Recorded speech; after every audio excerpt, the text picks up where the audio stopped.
ಅದಕ್ಕೆ ನಾವು ಪ್ರತಿಕ್ರಿಯಿಸ್ತಾ ಹೋದ್ರೆ ಸೊ ಅಲ್ಲಿ ಇಬ್ರಿಗೂ ಮಾತುಕತೆ ಏರ್ಪಡುತ್ತೆ, ವಾಗ್ವಾದ ಏರ್ಪಡುತ್ತೆ, ಇಬ್ರಿಗೂ ಒಂದು ತಳ್ಳಾಟ, ನೂಕಾಟ, ಕಿತ್ತಾಟ ಏರ್ಪಾಡಾಗುತ್ತೆ. ಸೊ ಅದು ನಮಗೆ ಬೇಕಾಗದೇ ಇರೋವಂಥ ವಿಷಯ. ಏನಂತೀರಾ? ಸೊ ಅದು ಎಲ್ಲಿಗೆ ಹೋಗಿ ತಲುಪುತ್ತೆ ಅಂದರೆ, ಸೊ ಅದು ಈಗ ಸಮ್ಟೈಮ್ಸ್ ಅದು ನಾವು ಬ್ಯಾಲೆನ್ಸ್ ತಗೊಳ್ತೀರಾ ಅದನ್ನು ಬಿಟ್ಟರೆ ಅದು ತುಂಬ ಪೀಕಿಗೆ ಹೋಗಿ ಹೊಡೆದಾಟದವರೆಗೂ ಹೋಗ್ಬಿಡುತ್ತೆ. ಸೊ ಅದರಿಂದ ಸೊ ಅದು ನಮಗೆ ಎಫೆಕ್ಟ್ ಆಗುತ್ತೆ. ಸೊ ಕೆಲವೊಂದು ದಿವಸ ನಮ್ಮ ಮಾನಸಿಕ ಸ್ಥಿತಿಗೆ ಗಾಯ ಆಗುತ್ತೆ.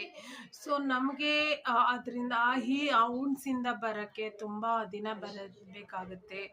ಆದ್ದರಿಂದ ಅವರು ಪಾದಾಚಾರಿಗಳಿಗೆ ಮಾತಾಡಿದಾಗ ಅದು ನಮಗೆ ಮಾತಾಡಲಿಲ್ಲ ಅಂತ ಅಂದ್ಕೊಂಡು ನಾವು ಮೂವ್ ಆನ್ ಆಗೋ ಕಡೆ ಮೂವ್ ಆನ್ ಆಗಲೇಬೇಕು ಅಂತ ನಾನು ಈ ಮೂಲಕ ಹೇಳ್ತಾ ಇದ್ದೀನಿ. ಸೊ ಆ ವ್ಯಕ್ತಿ ಮಾತಾಡ್ತಾ ಇರ್ತಕ್ಕಂಥ ವಿಷಯ ಬಂದು ಸೊ ನಮಗೆ ಸಂಬಂಧಪಟ್ಟಿರೋದಲ್ಲ.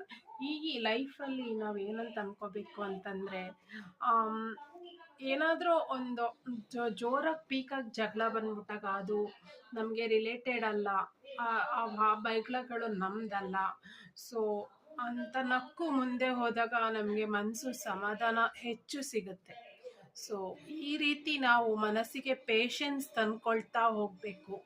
ಒಂದು ಕವಿಯ ವಾಣಿ ಇದೆ, ನಾನು ಚಿಕ್ಕ ವಯಸ್ಸಲ್ಲಿ ಕವಿಯ ವಾಣಿ ಇದೆ. ನಿನ್ನ ಮನದೊಳಗಿನ ಸಿಟ್ಟು ನಿನ್ನನ್ನೇ ಸುಡುವುದಲ್ಲದೆ ನೆರೆಮನೆಯ ಸುಡುವುದಣ್ಣ. ತೋರಣಕ್ಕೆ ತಂದ ಹಸಿರನ್ನು ಮೇಕೆಯು ಮೇಯುತ್ತಿತ್ತು. ಅದಕ್ಕೆ ಹಬ್ಬಕ್ಕೆ ಅದನ್ನು ಕಟ್ ಮಾಡಿ ಊರಿಗೆಲ್ಲ ಊಟವನ್ನು ಹಾಕ್ತಾರೆ ಅಂತ ಅದಕ್ಕೆ ಗೊತ್ತಿರಲಿಲ್ಲ. ಸೊ ಮೇಕೆ ಅಜ್ಞಾನದಿಂದ ಸೊಪ್ಪು ತಂದಿದ್ದಾರೆ ಅಂತ ತಿಂತಾ ಹೋಗ್ತಾ ಇತ್ತು. ಸೊ ಆ ರೀತಿ ನಮಗೆ ನಮ್ಮ ಲೈಫು ಯಾವಾಗ ಮುಗಿಯುತ್ತೆ ಅನ್ನೋದು ಗೊತ್ತಿರಲ್ಲ.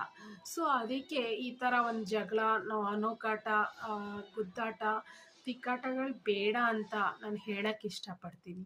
ಸೊ ಇದೊಂದು ಒಂದು ಸುಭಾಷಿತ ಅಂತಲೇ ತಿಳ್ಕೊಳ್ಳಿ, ಒಳ್ಳೆ ಯುಕ್ತಿ ಅಂತಲೇ ತಿಳ್ಕೊಳ್ಳಿ. ಇದೊಂದು ಒಳ್ಳೆ ಮಾತಿನಿಂದ ಸೊ ನಾನು ಇವತ್ತು ಮುಗಿಸ್ತಾ ಇದ್ದೀನಿ.